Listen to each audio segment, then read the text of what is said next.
I mean, kind of the first hint that I was queer in some way is something that a lot of trans people experience is called dysphoria, especially gender dysphoria or body dysphoria, um, where it feels like something's wrong.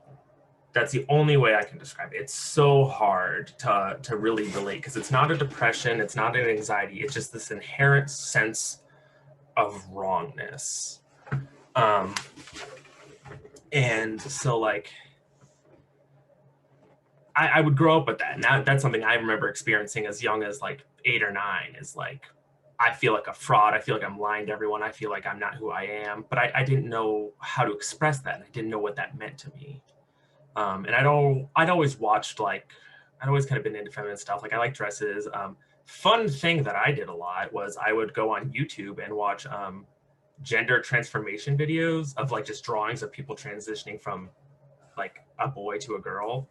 And I'd watch those for hours, which is totally a thing that straight cis boys do. Um, but like those were some of the hints I had to myself. And I remember always thinking that I would just kind of grow up and I would have this like hidden cache of like girls' clothes. And that was just going to be my awful, terrible secret. And I was just going to be this kind of closeted crossdresser.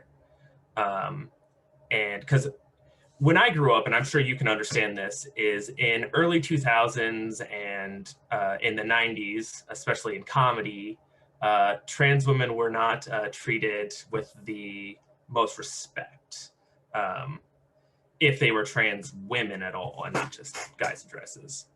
Um, but I was very unsure of kind of what to do with myself. And I ended up dating a girl who had kind of mentioned to me, like, are you just trans? Are you just transgender? And I was like, I don't know what that means.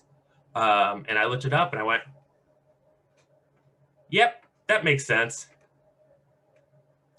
And honestly, I wish I could say it was more exciting than that. It was literally just I looked it up, but yeah, that makes sense. That's me. That's me. I figured that out. That happened, I think, December 2011.